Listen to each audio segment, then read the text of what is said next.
BJP వాళ్ళు కూడా ఉన్నారు. ఇప్పుడు తీర్మానం మల్లన్న కూడా వేయొద్దు అని అంటారు మీరు? నేను ఆయనకు వేయొద్దని నేను డైరెక్ట్ చెప్తలేను, కానీ నేనే బీఆర్ఎస్ అయితే సమస్య సృష్టించిన వాళ్ళ గురించి చెప్తున్నాను. నంబర్ 1.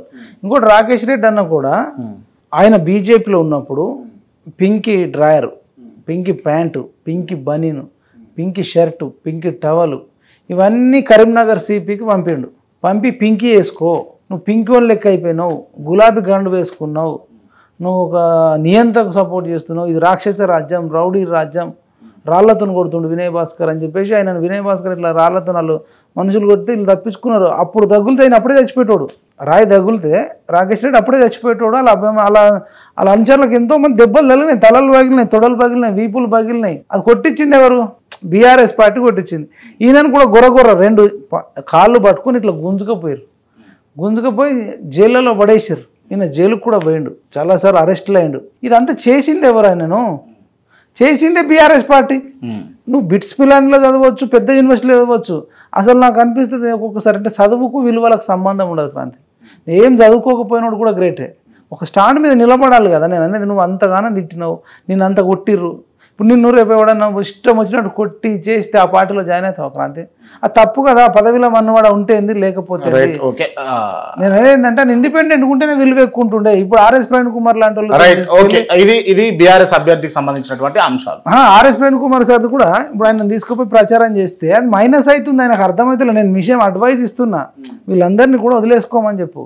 ఇండిపెండెంట్ వాళ్ళ బొమ్మలు కూడా పెట్టుకోవద్దు, ఆ టీషర్ట్ల మీద ఆ కేసీఆర్ బొమ్మ, కేటీఆర్ బొమ్మ, లేదంటే ఆర్ఎస్ ప్రవీణ్ కుమార్ వచ్చి ఈయన ఇండ్లు చదివిండు, ఈయన చదివిండు అంటే ఈయననే నేను అసలు ఏనుగు మీద పోయి ఇట్లా నడిపిస్తానో మరి ఈయన ఎట్లనో ప్రగతి భవన్ గోడలు బద్దలు కొడతా, ఆర్ఎస్ ప్రవీణ్ కుమార్ అమ్ముడు పోడు, వాదాన్ని అమ్ముడు పోడు అని ఇద్దరు డైలాగులు కొట్టి ఒక గుడిసెలకు దూరి ఇల్లు సిగ్గుపాడు కేసీఆర్ 1,00,000 కోట్లు దోసుకున్నావు, ఇది చేసినావు, అది చేసినావు, నిరుద్యోగులను చంపినావు, పేపర్ లీక్ చేసినావు. వాళ్ళంతా తప్పులే. ఇంకోటి చెప్తా, పేపర్ లీక్ కూడా గ్రూప్ 1 రద్దయింది 2 సార్లు. వాళ్ళు పేపర్ లీక్ అయింది బీఆర్ఎస్ పార్టీ. వాళ్ళు ఎంసెట్ ఎన్నిసార్లు లీక్ అయింది? ఎంసెట్ 4-5 సార్లు లీక్ చేశారు. ఇంటర్మీడియట్ అభ్యర్థి పిల్లలకు లీక్ అయినాయి. ఇంటర్మీడియట్ పిల్లలు కూడా రివల్యూషన్ అంటే వాల్యుయేషన్ సరిగ్గా చేయక ఇంటర్మీడియట్ పిల్లలు చాలా మంది చచ్చిపోయారు.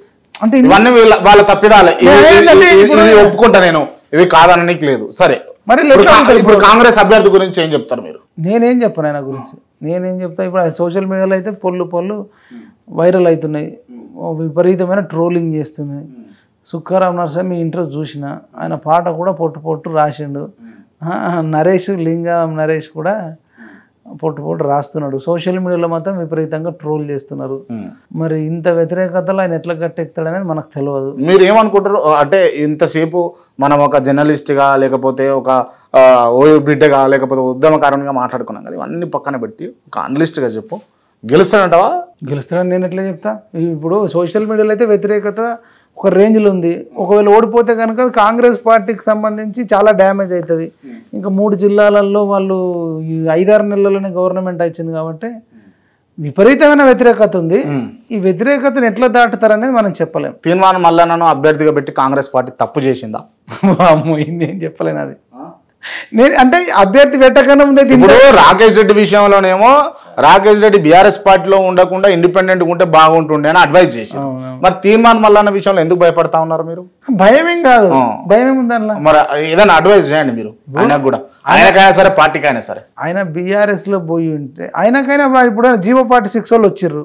నేనేమంటున్నా, వాళ్ళకి కరెక్ట్ మాట ఇవ్వండి. మరి వాళ్ళకి మాట ఇస్తే ఓట్లు వేస్తారు, ఇవ్వకపోతే వాళ్ళు వేసే పరిస్థితి లేరు. అలా కరెక్ట్ ష్యూరిటీ అయితే ఇవ్వాలి. ఇప్పుడు మనం ఇంతకుముందు డిస్కస్ చేసుకున్న 58 ఏళ్ళ వయసును 61 ఏళ్ళకు పెంచిండు కదా, మేము తగ్గిస్తాం, 58కి తగ్గిస్తాం, ఇంకా తగ్గిస్తామని వీళ్ళు మాట ఇస్తే గెలిచే అవకాశాలు ఉంటాయి. మాట ఇవ్వకపోతే కనుక ఆ వ్యతిరేకత అట్లా ఉంటుంది. ఓడిపోతాడనే కానీ వ్యతిరేకత అయితే ఉంటుంది ఎంతవరకు. ఇప్పుడు ఆయన లక్ ఏంటంటే ఇటు బీజేపీ అభ్యర్థి నుంచి, అంటే బీజేపీ మరి వాళ్ళు సోషల్ మీడియాను పెద్దగా వాడతలేరు, సోషల్ మీడియాలో మరి పెద్దగా ప్రచారం చేయట్లేదు.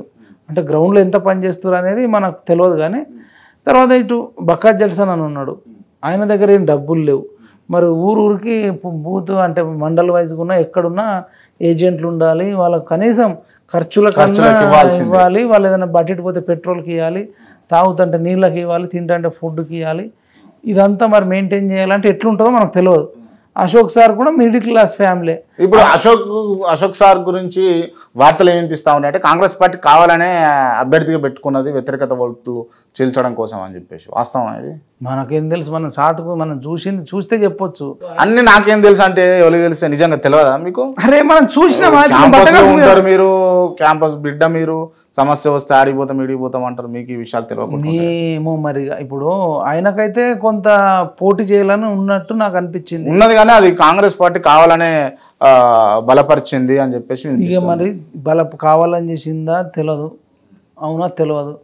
ఆయన ఉన్నాడు సరే, చెప్తున్నా నీకు విషయం ఏంటంటే ఆయన మిడిల్ క్లాసే, ఆయన దగ్గర అయితే మెయింటైన్ చేసేంత లేదు. ఒకటి మళ్ళీ వీళ్ళిద్దరు నిలబడ్డరు, వీళ్ళిద్దరితో పాటు బీజేపీ క్యాండిడేట్ ఉన్నాడు, రాఘవేంద్ర ఉన్నాడు, శ్రీకాంత్ రెడ్డి ఉన్నాడు, ఇంకో 52 మంది నిలబడ్డరు. ఇందులో ఎవరు ఎన్ని ఓట్లు గెలుస్తారు అనే దాని మీద, ఎవరు గెలుస్తారు అనేది ఆధారపడి ఉంటుంది కదా.